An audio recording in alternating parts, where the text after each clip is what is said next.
오늘 우리 함께 나눌 말씀은 전도서 말씀 함께 보도록 하겠습니다. 전도서 1장 1절부터 마지막 절까지 말씀 우리 한번 같이 교독하면서 읽도록 하겠습니다. 본문을 찾으시면 자리에 일어나셔서 함께 읽도록 하겠습니다. 전도서 구약성경 전도서 1장 1절부터 18절의 말씀입니다. 다윗의 아들 예루살렘 왕 전도자의 말씀이라.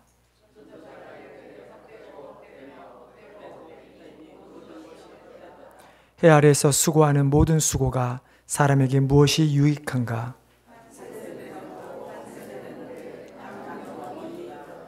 해가 뜨고 해는 지되 그 떴던 곳으로 빨리 돌아가고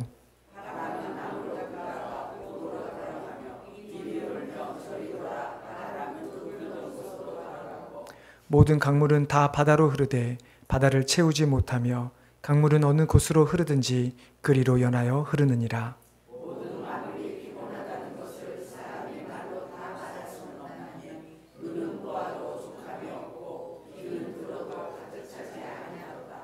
이미 있던 것이 후에 다시 있겠고 이미 한 일을 후에 다시 할지라. 해 아래는 새 것이 없나니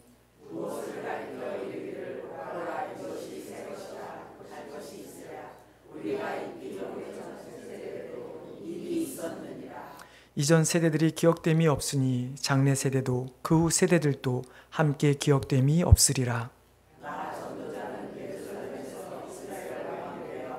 마음을 다하며 지혜를 써서 하늘 아래에서 행하는 모든 일을 연구하며 살핀즉 이는 괴로운 것이니 하나님이 인생들에게 주사 수고하게 하신 것이라.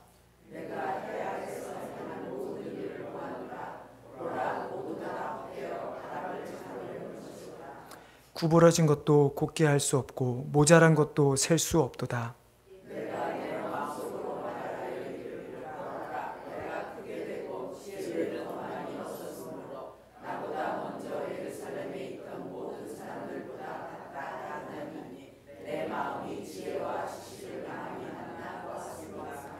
내가 다시 지혜를 알고자 하며 미친 것들과 미련한 것들을 알고자 하여 마음을 썼으나 이것도 바람을 잡으려는 것인 줄을 깨달았도다. 지혜가 많으면 번뇌로 많으니 지식을 더하는 자는 근심을 더하느니라. 아멘. 자리에 앉아주시기 바랍니다. 제가 한 번 더 기도하겠습니다. 하나님, 이 시간 우리가 또 하나님의 말씀을 듣기를 원합니다. 하나님 말씀이 선포되어질 때 그 말씀의 거울에 우리 자신들을 비춰보게 하여 주시고 또 그래서 말씀을 비춰보았을 때 내가 바꿔야 되고 내가 내려놔야 되고 또 내가 변화돼야 될 모습들을 잘 깨달아 우리 하나님의 말씀대로 살아가는 주의 귀한 백성들 되게 하여 주시옵소서. 감사하며 예수님의 이름으로 기도드리옵나이다. 아멘. 여러분, 살아가면서 과연 성공이라고 하는 것이 무엇일까요? 우리 아이들이 가장 동경하는 직업이 여러분 무엇일까요? 예전부터 가장 인기몰이를 많이 했던 직업이 의료인이나 법조계, 법조인이죠. 특히 미국에 온 이민자들이 자녀들에게 가장 많이 이렇게 추천하는 직업들이 대부분 법조인 혹은 의료인 그리고 혹은 이제 회계사 같은 일입니다. 왜 그럴까요? 그것은 미국에 살아가면서 우리가 실제로 성공이라고 하는 즉 상류 사회라고 하는 소위 상류 사회에 들어가기 위해서는 정말 열심히 해서는 미국도 들어가기가 어렵습니다. 학연이든 지연이든 혹은 인맥이든 여러 가지 다양한 인종이 살아가는 또 미국이다 보니까 더더욱 인종적 차별 가운데 우리가 성공하는 것은 쉽지 않습니다. 그러다 보니까 자격증을 하나 들고 있으면 이것은 누가든지 뭐라고 할 수 없으니까 그래서 아마 그렇게 법조나 의료계통 혹은 또 CPA 이런 쪽을 많이 이렇게 권하지 않았나 싶습니다. 물론 한국은 언제부터 건축학이 상승세를 타기 시작을 했고 특별히 건축학개론이라는 영화를 보셨나요? 그 영화가 갑자기 뜨면서 한국에는 또 건축의 바람이 또 불었습니다. 요즘은 게임 산업이 발달해서 또 많은 아이들이 컴퓨터 쪽으로 또 학과를 정하기도 합니다.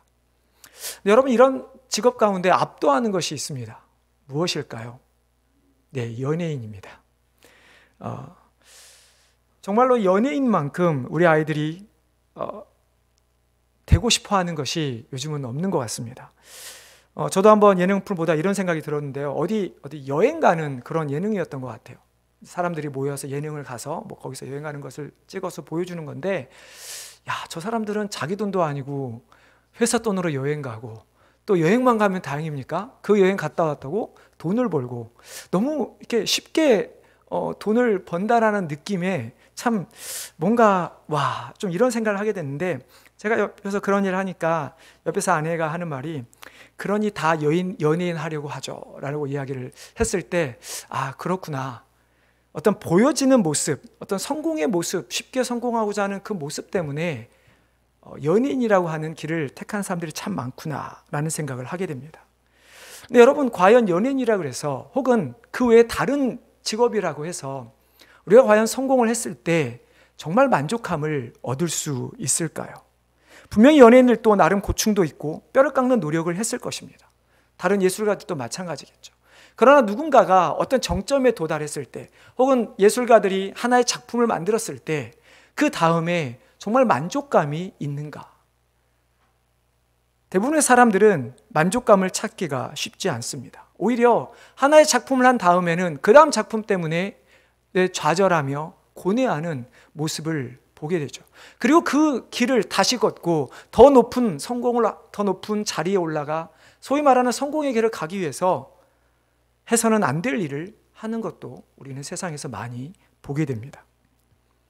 자, 그러면 우리 인간의 삶이라고 하는 것이 아무리 위대한 일을 성취했다 할지라도 그 뒤에는 허무감을 피할 수가 없는데, 그러면 우리의 삶은 다 허무한 것인가?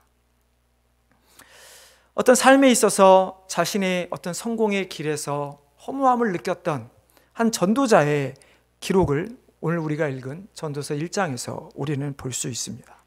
전도서의 저자가 누구입니까? 오늘 보면 1절과 12절에 나와 있듯이 전도서 기자는 스스로 자신을 이렇게 소개합니다. 다윗의 아들 예루살렘 왕이라고 소개합니다. 물론 종교 개혁 이후에 계몽주의 시대를 지나가면서 많은 많은은 아니고요, 몇몇 학자들이 솔로몬이 아니라 다른 사람이 저자다라고 하는 설이 대두되긴 하지만, 아직까지 솔로몬이 전도서를 기록한 저자라는 사실에 대해서는 크게 변함이 없습니다. 그러면 전도서가 언제 기록되었는가? 전도서는 우리가 보통 말하기를 솔로몬의 통치 기간 마지막 해 정도에 기록된 것으로 봅니다. 솔로몬이 보통 주전 970년에서 930년까지 대략 40년을 이제 치리를 하게 되는데, 그 사이에 주전 935년경, 그러니까 대략 죽기 한 5년 전에 이 전도서를 기록한 것으로 학자들은 추정합니다. 성경에 나오는 수많은 인물들 중뿐만 아니라 세상에서 누구를 통틀어도 가장 성공한 사람을 한 사람을 뽑으라면 저는 솔로몬이 아닐까 합니다. 요즘 말로 하면 누구와도 비교할 수 없는 셀럽이자 인플루언서라고 하는 사람이 솔로몬이죠. 아버지 다윗이 하나님께 대한 절대적 신뢰, 그리고 그가 했던 부국강병이라고 하는 정책, 그래서 그 당시에 다윗의 시절에 이스라엘은 어느 나라 때보다 강한 나라가 되었습니다. 일찍이 경험하지 못한 수많은 땅을 정복했고요, 그래서 수많은 나라들로부터 조공을 받았습니다. 그럼에도 불구하고 다윗은 세상으로 나가지 않고 정말 하나님 앞에 자신을 온전히 내어드리는 신앙에 철저했던 사람이었습니다. 물론 다윗의 수많은 일화가 성경에 기록되어 있죠. 하지만 다윗의 모습을 보면 비록 죄를 짓는 부족하고 연약한 인간의 모습을 보이지만, 그러나 항상 하나님을 신뢰하고 하나님 앞에 자신의 죄를 회개하고 자복하는 모습을 우리에게 보여줌으로 말미암아 성경은 다윗을 향해 하나님 마음에 합한 자라고 하는 놀라운 칭호를 얻게 되죠. 더욱이 다윗은 자신이 거할 국만, 어떤 사람만의 어떤 그런 만족함과 풍요로움을 구한 것이 아니라, 그는 여전히 성막 가운데 거했던 하나님을 돌아보았고 하나님의 성전을 건축하기를 원했습니다. 하지만 안타깝게도 하나님께서는 내 손으로 흘린 피가 너무 많아 내가 나를 위해 전을 지을 수는 없다라고 해서 선을 건축하지 못하게 하죠. 어떤 이런 태평성대 가운데 그 다윗을 이어 누가 왕이 됩니까? 솔로몬이 왕이 됩니다. 왕위를 이어받아야 할 그때 물론 잠깐의 피해 숙청이 있었던 것을 여러분들은 아마 기억하실 것입니다. 근데 그 피해 숙청도 잘 보면 어떤 솔로몬이 자신이 왕이 되기 위해서 자신이 먼저 자신의 형제들 혹은 다윗을 따랐던 많은 신하들을 죽인 것이 아니라 오히려 다윗이 하나님 앞에서 하나님께서 다윗을 통해 솔로몬을 세우려고 했지만 솔로몬이 아닌 자신이 왕이 되고자 했던 아도니아, 그리고 그를 세우고자 하는 사람들 뿐만 아니라 다윗을 괴롭힌, 정확히 말하면 하나님 앞에 불순종했던 사람들을 쳐내는 일이었지, 결코 솔로몬이 자신이 왕이 되기 위해서 그렇게 피해 숙청을 했던 것은 결코 아니죠. 그러다 보니까 솔로몬은 정말 대단한 것이, 여러분 솔로몬 열왕기 상하나 역대상하를 보면 솔로몬에 대한 기록을 봤을 때 아버지가 해놓았던 그런 거대한 나라였지만 더더욱 더 많은 군비를 준비하고 성벽을 세우고 많은 일을 하지만 정작 솔로몬은 전쟁을 한 적이 한 번도 없습니다. 전쟁을 하지 않고도 그는 그 당시에 다윗보다 더 많은, 더 넓은 세력과 더 강한 나라를 구축했던 사람이 솔로몬이었죠. 거기다가 아버지가 짓지 못했던 하나님의 성전을 지은 자가 바로 솔로몬이었습니다. 그렇게 솔로몬은 세상의 모든 부귀영화를 누렸고 또 세상의 어떤 누구보다도 지혜를 가졌던 그런 왕이었고, 그렇기에 그가 다스렸던 시대는 전쟁이 없을 만큼 태평성대를 누리는 놀라운 은혜를 받는 그런 시대를 걷게 됩니다. 근데 그러한 솔로몬이 자신의 삶의 마지막에, 자신의 통치 말기에 자신의 인생의 여정을 돌아보며 인생의 덧없음을 고백하고 있다는 것은 어떻게 보면 놀라운 일이 아닐 수 없습니다. 자신이 세상에 어떤 누구보다도 부족함이 없었던 사람이었고, 누구보다도 낮아진 적이 없는 사람이었고, 누구보다도 지식적으로 딸리지 않는 가장 지혜로운 사람이었던 사람이 자신의 인생에 말년해서 인생의 덧없음을 고백한다는 그 사실. 우리는 솔로몬보다 못한 우리는 그러면 어떨까요? 그 솔로몬조차도 헛되고 헛되니 헛되도다. 여기서 이 2절의 그 말은 최상급의 표현입니다. 헛된 것 중에 헛되고, 헛된 것 중에 헛되고 가장 헛되다라고 하는 표현인데요. 솔로몬조차도 그런 자신의 인생을 보며 헛되다라는 고백을 하며 해 아래 새로운 것이 없다고 한다면 그보다 못한 우리의 삶은 과연 소망이 있을까요? 대체 우리는 무슨 희망을 가지고 이 세상에서 살아갈 수 있을까? 결국 우리의 삶도 마지막에는 헛되다라는 고백밖에 할 수 없지 않을까? 대체 솔로몬은 왜 이러한 말을 남겼을까? 솔로몬은 대체 무엇이 헛되고 무엇이 해 아래 새 것이 없다라고 한 것일까요? 솔로몬은 그저 자신의 삶에 대한 회고로만 이 말을 하고 있는 것이 결코 아닙니다. 물론 모든 사람이 궁극적으로 직면하게 되는 인생의 문제에 있어서 솔로몬처럼 자신의 삶을 돌아보며 헛되다라고 하는 고백을 할 수 있을지는 모르지만, 그러나 솔로몬은 결코 세상의 허무주의자들처럼 그저 우리의 인생이 헛되다라고 말하고 있는 것이 결코 아니죠. 그럼 오늘 본문의 내용을 통해서 우리가 인생의 무상, 어떤 인생의 헛됨에 대해서 이야기처럼 보이지만 우리는 과연 무엇을 얻어야 하는 것일까? 오늘 잠시 보면 분명히 솔로몬도 인생의 덧없음을 이해한 것처럼 보이긴 합니다. 왜냐하면 오늘 본문에 보면 4절만 보더라도 한 세대는 가고 한 세대는 오되 땅은 영원히 있도다. 그러니까 사람이 태어나서 죽는 것, 계속해서 사람은 변화간다라는 거죠. 그러면서 세상이 세상을 변화하는 것처럼, 세상을 변화할 수 있는 것처럼 보이지만, 그러나 이 세상은 어떻습니까? 결코 변하지 않는다 이야기합니다. 자연현상은 어떻습니까? 해가 뜨고 지는 것, 바람이 부는 것, 마치 우리가 할 수 있는 것처럼 보이지만 결코 그것 또한 그저 흘러가는 대로 흘러갈 뿐이지 우리가 아무것도 할 수 없죠.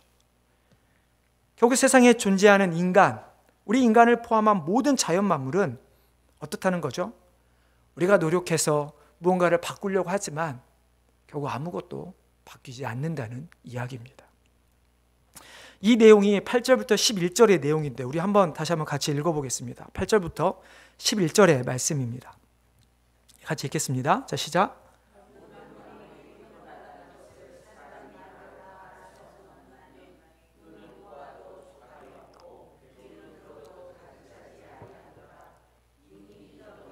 후에 다시 있겠고 이미 한 일을 후에 다시 할지라 해 안에는 새 것이 없나니 무엇을 가리켜 이르기를 보라, 이것이 새 것이라 할 것이 있으랴. 우리가 있기 오래전 세대들에도 이미 있었느니라. 이전 세대들이 기억됨이 없으니 장래 세대도 그 후 세대들도 함께 기억됨이 없으리라. 분명히 솔로몬 시대뿐만 아니라 우리 인류 역사를 보면 분명히 발전이 있었습니다. 지금 우리가 살아가는 시대만 해도 정말 하루가 다르게 세상은 변해갑니다. 하지만 우리가 이 세상을 살아가는 순간이 찰나이기 때문에, 즉 순간이기 때문에 결국 이 세상이 아무리 변한다 할지라도 우리는 그 가운데 순간일 수밖에 없는 것이죠. 그렇기 때문에 우리가 세상을 보기에는 그냥 그렇게 그저 흘러가는 것처럼 보일 뿐이라는 사실입니다. 거기에 지혜는 어떻습니까?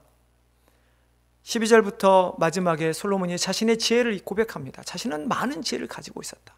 그래서 그걸 더하기 위해 미련한 것들, 미친 것들, 그 외 많은 것들을 알려고 하지만 그러나 그 모든 것들이 다 헛되다라고 하는 고백을 합니다.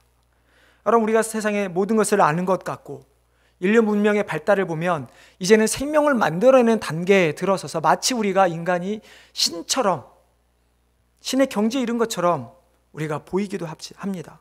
하지만 솔로몬은 이 또한 뭐라고 합니까? 우리 13절 다시 한번 볼까요? 13절입니다.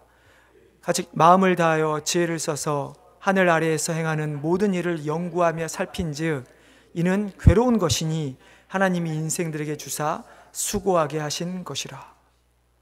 여러분, 소름 돋지 않습니까? 얼마나 지금까지 많은 사람들이 노력하며 세상을 발전시켰는데 결국 그 세상의 모든 발전, 마치 신처럼 되어서 우리가 앞으로 장수를 넘어 마치 영원히 살 것 같은 세상에 살아가는 이 시대가 결국 우리에게는 괴로운 것이라 솔로몬은 이야기합니다. 그럼 그것이 우리에게는 수고일 뿐이라 라고 성경은 이야기하죠. 그래서 솔로몬은 이 모든 것들, 즉 우리가 우리의 지혜를 가지고 세상을 발전시켜서 더 많은 것을 얻어보려고 하는 삶이지만 그러나 그 모든 삶들이 그저 바람을 잡으려는 것과 같다라고 14절에서 고백하고 있는 것이죠. 여기까지만 이야기하면 아니 목사님, 결국 인생의 허무함에 대해서 말씀하는 거 아닙니까? 라고 하실지도 모르겠습니다. 분명히 이렇게만 보면, 이렇게 단순하게 솔로몬이 말한 1장 1절부터 18절 내용만 보면 진짜 우리 인생이 허무한 것처럼 느껴질지도 모르겠습니다. 세상에 얻을 수 있는, 우리가 세상에 얻는 유익만 따지기 때문에 우리의 삶이 매번 피곤하기만 하고, 그런 삶이지만 결국 이전 세대들도 똑같이 그렇게 하다 지나갔고 장래 세대들도 후대 세대들도 그렇게 하다가 그냥 지나갈 뿐이다 라고 이야기하죠. 그런데 앞서 말씀드렸듯이 솔로몬은 결코 그런 세상의 허무주의자들처럼 우리에게 인생의 허무함에 대해서 말하고 있지 않다는 것이죠. 그렇다면 솔로몬이 과연 우리에게 말하고 하자는 것이 무엇일까요? 무엇이 우리의 인생이 헛되게 하는 것이고 무엇이 해 아래 아무것도 새 것이 없게 만드는 것일까? 첫 번째로 헛되다는 말에 대해서 우리는 한번 생각해 보기를 원합니다. 헛되다에 해당하는 히브리어는 하벨이라는 단어입니다. 이 성경은 구약에서 총 71번이 사용되었고요. 특별히 전도서에서 39번이 사용되었습니다. 헛되이 행하다, 헛되이 되다, 우리가 오늘 성경에 번역된 것처럼 헛되다라고 번역된 단어인데요. 이 단어는 하발이라는 단어, 원래 호흡, breath 혹은 증기, vapor라고 하는 그 단어에서 뜻하는 헤벨이라는 명사에서 파생된 동사입니다. 여러분, 호흡, 증기 이런 것을 보면 어떤 생각이 드십니까? 이들의 특징이 무엇입니까? 뭔가 있는 것 같은데 아무것도 없게 느껴지는 것, 잠시 있다가 사라져버리는 것, 그것이 바로 어떤 우리에게 호흡하는 거라든지 증기가 보여주는 모습입니다. 그러다 보니까 호흡과 증기의 의미를 가진 히브리어 헤벨은 성경에서 헛된, 무가치함을 나타내는 의미로 사용되어지고 있죠. 심지어 지난주에 설교에 등장했던 인물이 누구죠? 네, 가인과 아벨이 지난주에 설교에 나왔었는데요. 아벨의 이름이 실은 히브리어로 헤벨, 헛되다라는 의미의 이름입니다.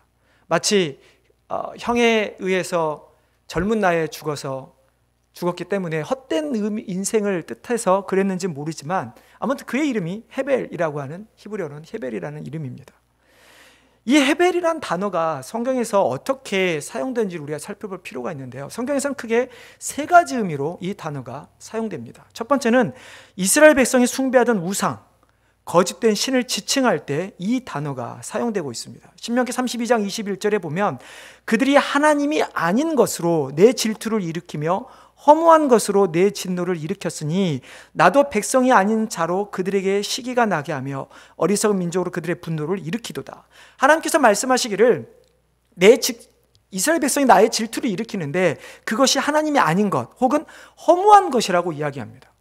이 허무한 것이 헤벨이라고 하는 단어인데요. 다른 번역본들, 영어 번역들을 보면 no God 혹은 idol, 그러니까 우상, 하나님이 아닌 것, 우상으로 번역되고 있죠. 즉 허무한 것은 하나님이 아닌 다른 신 혹은 우상을 나타내기도 합니다. 두 번째는 정말 말 그대로 우리 인생의 짧음, 불확실함을 표현할 때 사용되는데요. 욥기서에 보면 내가 생명을 싫어하고 영원히 살기를 원하지 아니하노니 나를 놓으소서 내 날은 헛것이니이다. 욥이 자신의 그 고된 인생 가운데 하나님 앞에 고백하는 것이 내 삶은, 내 날은 헛것입니다. 마지막으로 오늘 우리가 읽은 본문에 나와 있듯이 어떤 일을 성취할 수 있는 우리 인간의 무능력함을 나타낼 때 이 헤벨이라는 단어를 성경은 사용하고 있죠. 자, 그러면 이런 내용을 종합해 볼 때 성경에서 말하는 헛되다라고 하는 이 말의 의미는 어떻게 우리에게 적용되는가? 그것은 우리가 하나님이 아닌 다른 것을 쫓을 때 우리의 모든 인생은 결국 헛될 수밖에 없다라는 것을 우리에게 알려주고 있는 것입니다. 안타깝게도 솔로몬은 자신의 통치 혹은 인생 말년에 이것을 깨닫게 됩니다. 우리들도 그런 것 같아요. 마치 하나님 앞에 가기 전에, 죽기 전에 이거를 깨닫고 진정 회개하는 사람들이 많이 있는 것을 보면 솔로몬도 아마 그와 비슷했던 것 같습니다. 처음 자신이 아버지의 대를 이어서 그렇게 놀라운 하나님을 섬겼을 때는 놀라운 축복을 받았던 솔로몬, 1000번제를 드리고 정말 놀랍지 않습니까? 자신의 어떤 유익에 대해서 아무것도 구하지 않고 하나님 나라의 백성을 다스릴 수 있는 지혜를 구했던 솔로몬, 너무나 얼마나 예뻤겠어요, 하나님 보시기에. 그래서 모든 것을 주셨던 하나님. 근데 시간이 지날수록 솔로몬은 변해가고 하나님께서 멀리하고 절대 서로 결혼하지 말라고 했던 이방 사람들과 결혼하고 그들의 신을 섬기며 하나님을 멀리했던, 결국 이방 신을 섬기게 된 솔로몬의 모습. 여러분, 그 솔로몬에서 성경은 이렇게 이야기합니다. 솔로몬의 나이가 많을 때 그의 여인들이 그의 마음을 돌려 다른 신들을 따르게 하였으므로 왕의 마음이 그의 아버지 다윗의 마음과 같지 아니하여 그의 하나님 여호와 앞에 온전하지 못하였으니. 너무 안타깝지 않습니까? 하나님 앞에 온전하지 못하였던 솔로몬의 마지막 때문에, 물론 솔로몬은 다윗의 묘에 장사되어 자신의 어떤 후대에 일어날 일을 정말 엄청난 그 분열의 아픔을 겪지는 않지만 결국 그 때문에 하나님은 솔로몬에게 진노하셨고 솔로몬에게 나라를 뺏어서 그의 신하에게 나라를 줘버리는 남북 분단의 아픔을 그들은 겪게 되죠. 정말 하나님으로부터 버려진 자신의 모습을 보며 얼마나 후회를 하였을까요? 아마 후회함 속에서 기록한 것이 전도서이다 보니 전도서 맨 처음에서 하나님을 떠나 살았던 자신의 모습을 보며 솔로몬이 고백할 수밖에 없던 첫 마디가 아마 헛되다라는 고백밖에 할 수 없었을 것입니다. 사랑하는 성도 여러분, 여러분은 지금 어떤 삶을 살고 계십니까? 아니, 어떤 삶을 살기를 원하십니까? 마지막 인생 가운데 죽음 앞에 섰을 때 모든 것이 헛되었다 라고 하는 이 솔로몬의 고백처럼 살기를 원하십니까? 아니면 내 인생이 헛된 인생이 아니라 무언가 보람이 있는 인생이었다라는 고백을 하기를 원하십니까? 하나님 없이 그저 세상의 성공을 위해 가시겠습니까? 아니면 하나님 없는 인생이 헛되고 만족함이 없다는 것을 깨닫고 비록 세상적으로는 부족해도 하나님 안에 거함으로 말미암아 의미 있는 삶을 살아가길 원하십니까? 어떤 분들이 또 이런 말도 하죠. 아니 목사님, 둘 다 할 수 있지 않겠습니까? 제가 너무 지금 심각하게 이야기를 하는 것 같아서 하나님도 섬기고 세상에 성공도 없고 그럴 수 있지 않습니까? 물론 그렇게 둘 다 할 수 있으면 얼마나 좋을까요? 하나님도 잘 섬기고 세상에 복도 받아서 부귀영화도 누리고. 하지만 성경은 어떻게 이야기하죠? 하나님과 재물을 같이 섬길 수 없다 이야기합니다. 그 이유는 바로 우리의 죄성 때문이죠. 물론 성경과 역사 가운데 많은 인물들을 봤을 때 하나님도 잘 섬기고 또 부귀영화를 누린 사람들도 분명히 있습니다. 하지만 여러분 잘 보셔야 합니다. 하나님과 부귀영화를 함께 섬겼던 것이 아니라 그들은 오로지 하나님만을 섬겼고 하나님께서 잘 섬긴 그들을 통해서 자신의 뜻을 나타내기 위해 그들에게 부귀영화를 주신 것이지 결코 그들의 삶이 하나님과 부귀영화를 함께 섬기며 살았던 삶은 결코 아니라는 것을 우리는 알아야 할 것입니다. 우리는 어느 한순간만 하나님을 바라보는 솔로몬이 아니라 정말 항상 하나님을 바라보며 하나님께 모든 것을 맡기고 우리가 죄를 지었을 때 하나님 앞에 가서 회개하고 하나님의 명령에 순종하며 살았던 다윗과 같은 삶을 살아야 합니다. 그렇게 됐을 때 우리의 삶은 헛된 삶이 아니라 하나님 앞에서도 다른 사람들 앞에서도 의미 있는 그런 삶을 살아가게 될 것입니다. 두 번째로 해 아래 새 것이 없다라는 말씀의 의미를 살펴보고자 합니다. 솔로몬은 왜 해 아래 새 것이 없다고 이야기했을까요? 우리가 세상을 바라보면 얼마나 새로운 것들이 많이 있습니까? 새로운 과학기술, 새로운 의료기술, 이제 진짜 모르겠습니다. 저는 어르신들 죄송합니다. 저 때는 그래도 우주여행을 한번 가지는 않을까. 네, 그런 생각을 한번 해봅니다. 여러분 음식은 또 얼마나 새로운 것들이 많이 나옵니까? 정말 저는 별로 음식을 그렇게 많이 좋아하지는 않지만 그래도 새로운 것 이렇게 보면 먹고 싶다는 생각을 들기는 하긴 합니다. 여러분 세상의 정치, 경제, 문화를 보면 정말 너무 많이 새로운 것들이 생겨나고 바뀌어나가서 우리는 보게 됩니다. 근데 왜 솔로몬은 해 아래 새 것이 없다고 말하고 있을까요?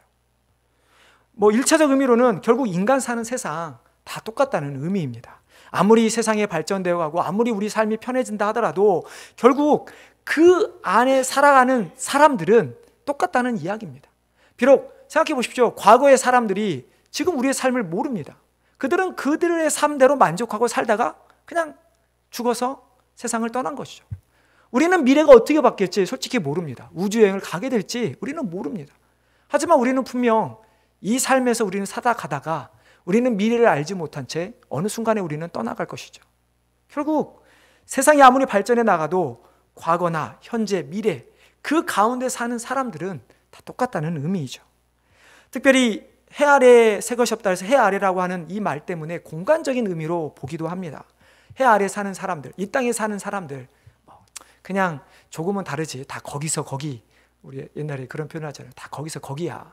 이런 표현처럼 우리 사람들은 크게 다르지 않다라는 의미가 포함되어 있죠. 물론 솔로몬이 그 말을 했을 때 8절, 9절, 10절, 11절까지 보면 분명히 그런 의미로 솔로몬은 이야기하고 있는 것이 맞습니다. 근데 단순히 그렇게 1차적인 의미로 그냥 우리가 다 똑같은 우리의 삶이 그저와 똑같은 그런 것을 의미하는 것일까? 그것이 아니라 솔로몬은 하나님과 사람의 관계에 대해서 우리에게 알려주고 있습니다. 본디 하나님과 인간의 관계는 어떻습니까? 하나님께서 인간을 창조하시고 인간으로 하여금 하나님 만드신 그 공간 안에서 해 아래에서 우리를 살게 하셨습니다. 그렇다고 해서 그것이 단순히 그래 먹고 마시고 땅에 충만하고 번성해라 라고 하는 목적으로만 우리에게 이 세상을 주신 것이 아니라 본디 가장 근본적인 목적은 우리로 하여금 하나님과 끊임없이 교제하며 하나님의 관계를 발전시켜 나가는 것을 관계를 우리에게 주셨다라는 사실입니다. 하지만 인간의 타락은 무엇을 만들었습니까? 단순히 에덴이라고 하는 좋은 곳에서 쫓겨난 것이 아니라 하나님과의 관계가 단절된 것을 우리에게 보여주죠. 더 이상 인간의 타락으로 말미암아 하나님을 알 수도 없고 하나님의 관계를 맺을 수도 없고 관계를 발전시켜 나갈 수도 없는 그런 상태가 되어버린 것이 인간의 타락입니다. 여러분 이 세상의 모든 것이 다 하나님으로부터 왔을진데 하나님을 빼면 과연 무엇이 남을까요?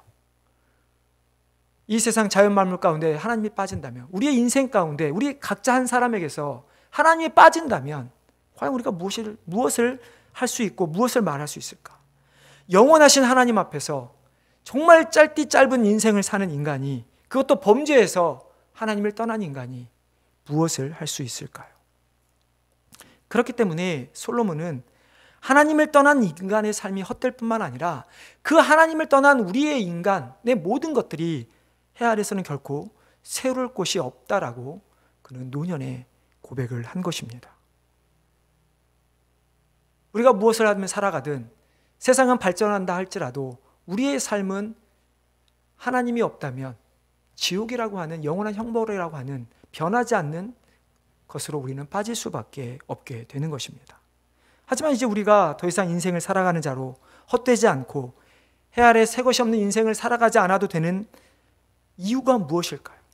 그것은 하나님께서 우리를 위해 예수 그리스도를 보내주셨고, 예수님은 우리를 위해 십자가에서 죽으시고 부활하셨고, 또 성령님은 끊임없이 우리 안에 내주하시고 우리를 떠나지 않고 우리로 하여금 그것을 깨닫고 깨달아서 더 이상 헛되고 헛된 인생이 아닌 하나님 앞에 의미 있는 인생으로 살아가도록 도와주시기 때문입니다.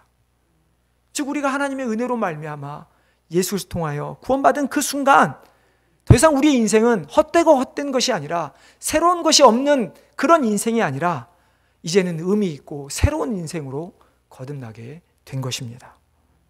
이런 우리들의 모습을 보며 하나님과 우리의 관계를 보며 사도 바울은 이렇게 말하였죠. 그런즉 누구든지 그리스도 안에 있으면 새로운 피조물이라. 이전 것은 지나갔으니 보라 새 것이 되었도다.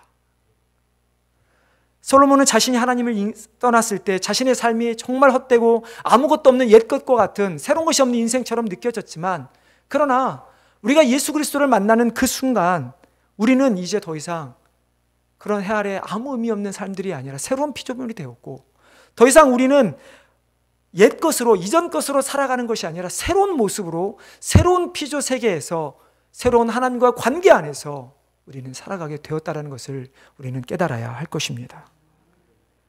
우리는 새로운 피조물이 되었습니다. 이제 이 세상에서 하나님과의 별개로 살아가는 자들이 아니라 다시 하나님께서 우리에게 기회를 주셔서 하나님과를 알게 하고 하나님과 관계를 맺고 하나님과 관계를 발전시켜 나가면서 더욱더 하나님의 은혜 안에 거하는 하나님의 자녀로 그렇게 의미 있는 인생을 살도록 우리를 인도해 주셨다는 것이죠. 근데 우리는 어떤 자가 되지 말아야 합니까? 시편 14편 1절에 시편 기자는 이렇게 말합니다. 어리석은 자는 그의 마음에 이르기를 하나님이 없다 하는도다. 여러분, 우리 삶에서 가장 피할 것이 바로 이 모습입니다. 하나님을 모르는 자들은 하나님이 없는 것처럼 살아갈 수 있습니다. 하지만 하나님을 믿는 우리는 더 이상 하나님이 없는 자처럼 살아가지 않기를 바랍니다. 예수님을 구세주로 영접한 자로서 더 이상 하나님이 없다 말하는 어리석은 자가 되지 않기를 바랍니다. 살아계신 하나님을 온전히 믿음으로 이 땅에서 의미 없는 삶이 아닌 의미 있고 복된 삶을 살아가시기를 바랍니다. 또 그러므로 말미암아 하나님의 사명을 온전히 감당함으로 하나님께서 우리를 이 땅에 남겨두신 그 뜻을 온전히 깨닫고 그 뜻을 위해 살아갈 때 하나님 앞에 우리가 섰을 때 착하고 충성된 종이라 칭찬받는 그런 복된 의미 있는 삶을 살아가는 우리 주의 귀한 성도님 되시기를 주의 이름으로 축원합니다. 하나님, 참으로 우리의 인생이 하나님이 없었으면 어떻겠을까?